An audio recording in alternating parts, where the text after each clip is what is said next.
Every Chanukah, I'm reminded once again of this extraordinary and dramatic photo.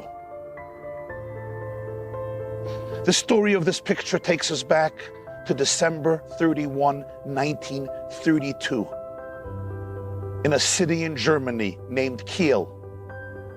It was the 8th night of Chanukah. It's in Rachel Posner set up the menorah on the ledge of the window of their home.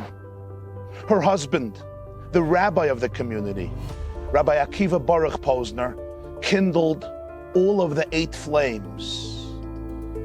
His wife, Rachel, looked out the window, and what she saw was something surreal. You see, across the street was the headquarters of the Nazi party, and a large flag, the swastika, draped down over the building. For Rachel Posner, this represented the stark contrast between 2 world orders, and she decided she has to immortalize the moment through a photograph. She snapped a picture. She developed a film. On the backside of the picture, she wrote these words in German. I will translate them into English. Chanukah, 1932. Judah will die, thus says the flag. Judah will live forever, thus say the lights. Indeed, just a few days later, Germany went to elections. It was the elections that appointed Adolf Hitler as the Führer of the country on January 30th, 1933.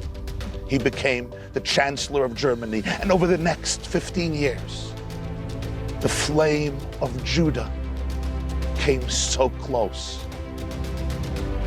to extinction. More than 80 years have passed. This year commemorates the 80th anniversary since Kristallnacht, which essentially represented the onset of the Holocaust. Rabbi Tachtel told him, I was sent here to Berlin by my teacher and mentor, the late Lubavitcher Rebbe. He always taught in places and situations where one observes the greatest darkness. It is only a calling for us to introduce into those places and situations the greatest light. Why don't we erect a large Chanukah menorah at the Brandenburg Gate in Berlin, in the very spot where Hitler stood and gave his fiery sermons, presentations, and speeches, enticing a nation to violence, genocide, bloodshed, and hate. In the very spot where so many of the parades took place, the motorcades, inspiring hundreds of thousands of Hitler youth to murder, kill, destroy, and decimate.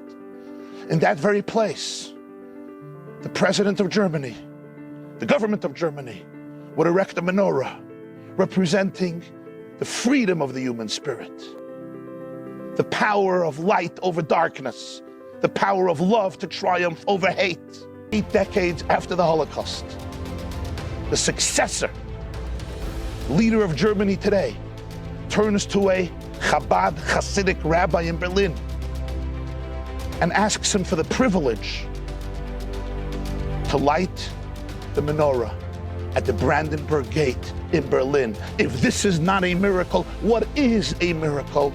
And now come with me from Brandenburg Gate to Berlin, to the Holy Land, to our eternal homeland.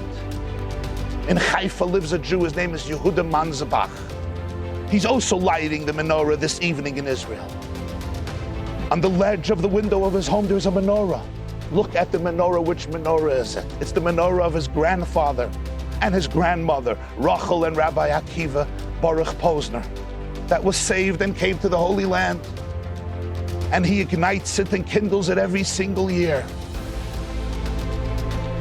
And each year when Yehuda lights the menorah in the presence of his children and grandchildren, he takes out the picture and he reads the note of his grandmother.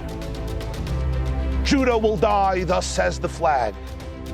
Judah will live forever. Judah wird leben in Ewigkeit. Thus say the lights. Who was right? Happy Chanukah.